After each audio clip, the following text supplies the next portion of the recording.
at 12 o'clock, we got Maryland, who's 5-0. Showing number 4, Ohio State, who's 4-0. Ohio State favored by 20 on Fox, and it's not very often this late in the season, week 5, we have 3 games where we got undefeateds versus undefeateds. It makes me so happy. It's so much. And not only are they undefeated versus undefeated, these are 3 legitimately going to be great football games. Taulia Tagovailoa has gone 111 to 169 for the Terrapins, thrown for 1,464 yards, 13 touchdowns to 3 interceptions. Roman Hemby on the ground has had 64 carries for 309 yards and 4 touchdowns. And Deshaun Jones has had 19 catches for 319 yards and 2 touchdowns. Kyle McCord for the Ohio State Buckeyes has gone 74 or 113, thrown for 1,055 yards, 6 touchdowns, 1 interception. Trevion Henderson has had 44 carries for 295 yards and 5 touchdowns, and Marvin Harrison Jr. has had 17 catches for 336 yards and 3 touchdowns. Ohio State 8-0 against Maryland all time from 2014 to 2022. Last game, there was one game that was one possession. It was in 2018, but Maryland lost that one. Obviously, Ohio State's undefeated against Maryland.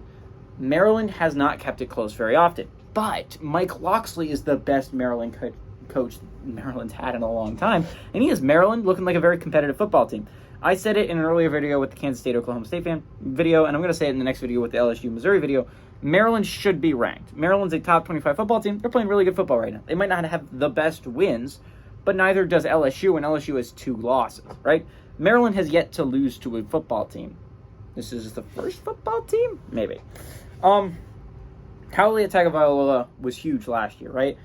This was a game, I don't know if any of you remember, but last year there was a week of college football where you looked at the schedule and you were like, okay, so none of the contenders are going to actually face a threat this week other than maybe TCU Baylor, right? Baylor was a team that was playing decently well.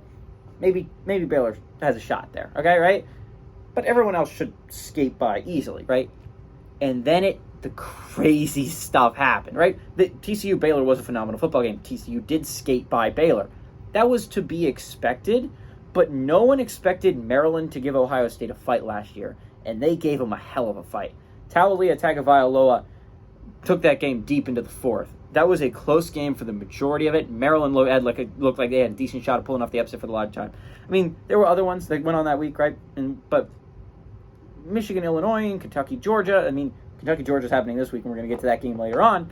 And, there were other games. Obviously, South Carolina, Tennessee was a super fun one where South Carolina pulled off the upset. And there was, a lot of football teams that either got upset or barely eked out with a victory, like Michigan over Illinois or like Georgia over Kentucky, right? That was a crazy week. But this game was really good last year. It was in College Park. Can Maryland keep it close in the horseshoe, right? I think that's going to be a big indication for this program moving forward, right? Mike Locksley hasn't won away from a bowl game. This is already a really good football team. Can Maryland take that next step up? Obviously, they're probably looked at as the 4th best team on that side. Maybe they get to number 3. It's going to be interesting. Maryland, obviously, with a win here, is going to be deep into the top 25 next week and is going to be looked at as a serious contender. I don't think it happens here. I hate to break it to Maryland. I think Ohio State moves to 9-0. I do think this is a close game, though, on Fox. I think this is a game very much worth watching. And honestly, if I had to rank the games, this would be my second favorite, although the LSU-Missouri game is also very interesting in its own right. But give me Ohio State to win, Maryland to cover.